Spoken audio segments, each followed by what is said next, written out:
স্বাস্থ্য অধিদপ্তর কর্তৃক প্রস্তাবিত মাঠ পর্যায়ে কর্মরত স্বাস্থ্য সহকারীদের নিয়োগ বিধি সংশোধন পূর্বক স্নাতক সম্মান সংযুক্ত করে 14তম গ্রেড প্রদান ও ইন সার্ভিস ডিপ্লোমা প্রশিক্ষণের মাধ্যমে 11তম গ্রেডে উন্নতিকরণ টেকনিক্যাল পদমর্যাদা প্রদানে পদোন্নতির ক্ষেত্রে ধারাবাহিকভাবে পরবর্তী উচ্চতর গ্রেড প্রদান সহ 6 দফা দাবিনামা বাস্তবায়ন সূত্রের দাবিতে স্বাস্থ্য সহকারীদের 3 ঘণ্টা অবস্থান কর্মসূচি পালিত হয়।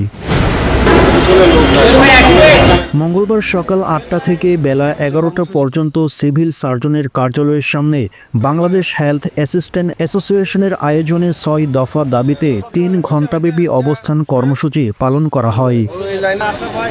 এ সময় উপস্থিত ছিলেন বাংলাদেশ হেলথ অ্যাসোসিয়েশনের নাটোর জেলা শাখার সভাপতি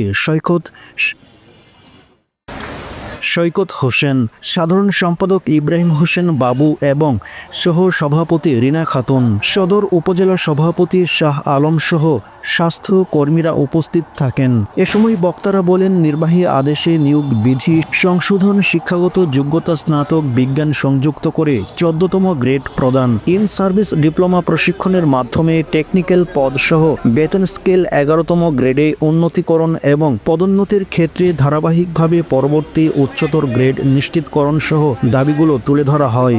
আমাদের চলছে তারই অংশ হিসেবে আজকে সারা বাংলাদেশ সামনে আসেন বলেন জোরে বলেন। আমার নাটোর জেলার প্রত্যেকটা উপজেলার লালপুর উপজেলা স্বাস্থ্য কমপ্লেক্স নাটোর আমাদের আমরা আজকে সবাই একত্রিত হয়েছি আমাদের দাবি নিয়ে। বলা লাগবে না, আপনি সংক্ষেপে মেনটা বলেন। বিষয়টা হচ্ছে স্বাস্থ্য সহকারী কারা 1978 সাল থেকে মধ্যবর্তী বাংলাদেশ